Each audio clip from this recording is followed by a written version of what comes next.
बिस्मिल्लाहिर्रहमानिर्रहीम। अस्सलाम वालेकुम। आज पहली रात थी, ज़िंदगी का नया सफ़र था। ज़ैनब दुल्हन बनी बैठी हुई थी। न जाने ज़िंदगी क्या सफ़र करवाने वाली थी। दिल में अजीब सा एक खौफ था। पल भर में हकदार बदल गए थे। इतने में आदिल कमरे में दाखिल हुआ। ज़ैनब के पास बैठा। लगता है थक गई हो आप। ज़ैनब आहिस्ता से बोली, नहीं तो बस यूं ही। आदिल ज़ैनब से पूछने लगा, खाना खाना है? ज़ैनब ने हाँ में सर हिलाया। आदिल कमरे से बाहर गया, बिरयानी की प्लेट भर कर लाया। ज़ैनब के पास बैठ गया, मज़े से खाने लगा। ज़ैनब को भी भूख लगी हुई थी और भूख भी बहुत ज़्यादा। दिल में सोचने लगी, मैंने कहा भी है भूख लगी है, अब खाना लेकर आए और मुझे पूछा ही नहीं। जब आदिल ने खाना खा लिया, ज़ैनब की आंखों से आंसू बह रहे थे। आदिल परेशान हो गया। अरे क्या हुआ आपको? ज़ैनब ने इनकार में सर हिलाया। आदिल प्यार से पूछने लगा, ज़ैनब बताओ तो क्या हुआ है? ज़ैनब आहिस्ता से बोली, मैंने आपसे कहा था मुझे भी खाना खाना है और आप खाना लेकर आए और मुझे पूछा भी नहीं। आदिल जोर जोर से हंसने लगा। या मेरे अल्लाह, मैं समझा था आपने इनकार किया है कि मुझे भूख नहीं है। अच्छा सॉरी। आदिल ज़ैनब के पास बैठा। देखो ज़ैनब, अब से ये घर तुम्हारा है। इस घर को जन्नत बना देना। मेरी और इस घर की इज्जत का ख्याल रखना। और हाँ, मेरे अम्मी अब्बू अब से तुम्हारे भी अम्मी अब्बू हैं। इनको खाला आंटी नहीं, अम्मी अब्बू कह कर ही मुखातिब करना। ज़ैनब बहुत अच्छी लड़की थी।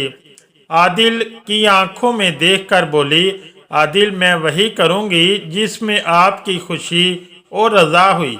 दिन गुजरने लगे, लेकिन ज़ैनब को एक डर सा था। न जाने क्यों इसे सास ससुर को अपनी अम्मी अब्बू कहने में डर लगता था, या शायद इसके दिमाग में वो तस्वीर माशरे की बैठ गई थी जो सास ससुर का जुल्म ढाना लिखते हैं। ससुर सामने आ जाए तो सर पे जल्दी से दुपट्टा ओढ़ना, चादर सीधी करना। ससुर को देखकर डर सी जाती थी। एक दिन सास ने आवाज दी। आदिल भी पास बैठा था। ज़ैनब बोली, आदिल आप बैठे, मैं खाला की बात सुनकर आती हूँ। आदिल सख्त लहजे में बोला, ज़ैनब अम्मी कहते हुए जान निकलती है क्या? तुम इस घर को अपना घर क्यों नहीं समझती? मेरे माँ बाप को कबूल क्यों नहीं करती? क्यों नहीं समझ आती तुमको? ज़ैनब खामोश हो गई। कुछ दिन गुजरे। ज़ैनब किचन में खाना बना रही थी। सब्जी थोड़ी सी जल गई। डरने लगी, अब सास को पता चला तो बहुत बातें करेंगी। लेकिन जब सास को पता चला तो पास बिठा कर बोली, ज़ैनब मेरी बच्ची परेशान क्यों हो? सब्जी जल गई तो क्या हुआ? जब मेरी शादी हुई थी मुझे तो चाय बनाना भी नहीं आती थी। तुम डरा मत करो, सीख जाओगी आहिस्ता आहिस्ता। ज़ैनब के दिल में मोहब्बत घर करने लगी। कुछ दिन गुजरे। आदिल ऑफिस से घर आया। खाना खाने के बाद ज़ैनब से कहने लगा, मैं ये शर्ट उतारता हूँ, इसे भी धो दो, बहुत सर्दी थी। ज़ैनब प्यार से बोली, आदिल अभी धोना ज़रूरी है क्या? आदिल टीवी देखते हुए बोला, हाँ ज़रूरी है। ज़ैनब ठंडे पानी से शर्ट धोने लगी। सास देख रही थी, ये लड़का भी पागल है, इतनी सर्दी में इस बेचारी को कपड़े धोने पर लगा दिया।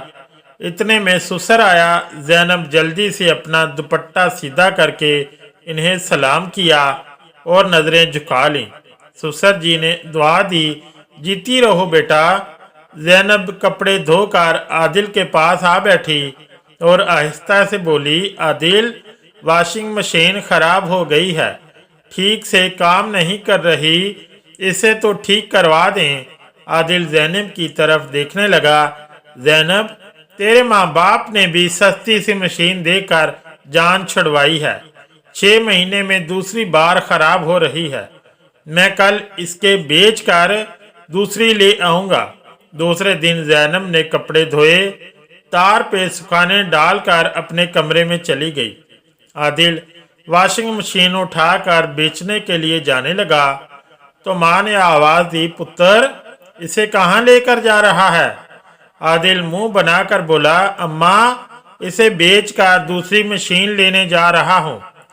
माँ सवालिया निगाह से देखकर बोली, ये तो जैनब के जहेज की मशीन है, पुत्र इसे बेचना ना, इसे ठीक करवा कर ला। बेटियों को हर इस चीज से अपनी जान से ज्यादा मोहब्बत होती है जो वो अपने माँ बाप के घर से लाती हैं। वो देख, मेरा खाना बनाने वाला पतीला 20 साल पहले का है। आज भी देखती हूँ तो मुझे मेरी माँ याद आ जाती है। और खोते तो इससे प्यार से बात किया कर। इस दिन भी मैं देख रही थी, इतनी सर्दी में इसे शर्ट धुलवा रहा था। और वो देख, इसके नए कपड़े तू कहाँ से लेकर आया था? इतना रंग छोड़ रहे हैं। जा तू मशीन ठीक करवा कर ला। जैनब खिड़की से सारा मंजर देख रही थी। आंखों में आंसू थे, दिल में मोहब्बत थी, बहुत खुश थी और सोच रही थी अम्मी भी मेरा ऐसे ही ख्याल रखती थी। आदिल जब घर वापस आया तो देखा जैनब ने नया सूट पहना हुआ था, हल्का सा मेकअप भी किया हुआ था। आज जैनब की आंखों में एक अजीब सी चमक थी और खुशी तो इंतहा की थी। आज तो वो हर बात के साथ सास को अम्मी जान कह रही थी। आदिल ने मशीन रखी और बोला, आज तो सास बहू बहुत खुश लग रही हैं। जैनब आदिल की तरफ देखकर बोली, सास बहू नहीं, माँ बेटी। आदिल मुस्कुराने लगा, बस थोड़ी सी चाहत, थोड़ा सा एहसास और जैनब ने खुद को मेरे रंग में ढाल लिया। आदिल मुस्कुरा कर कहने लगा, आते ही दुल्हन को अपने घर के उसूलों का पाबंद ना करो, इस पर सख्ती ना करो, इस पर अपनी हुक्मरानी ना दिखाओ, इसको थोड़ा वक्त दो, इसको एहसास दिलाओ अपनी मोहब्बत का। थोड़ी सी फिक्र दिल से इज्जत और मोहब्बत का एहसास दिला कर देखो, खुदा की कसम वो लड़की आपके रंग में ढल जाएगी। वो अपनी हर सांस आपके कदमों पे वार देगी, फिर अपनी मोहब्बत से घर को जन्नत बना देगी। गालियां देते हुए, मारपीट और अपनी मर्दानगी दिखाकर अपनी बीवी को रुस्वा करते हुए मर्द तो गली गली मिल जाएंगे। एक बार अपनी हम सफ़र को मोहब्बत से सीने लगा कर देखो, ज़िंदगी गुलजार हो जाएगी। शुक्रिया। वीडियो अच्छी लगी तो चैनल को लाइक और सब्सक्राइब ज़रूर करें।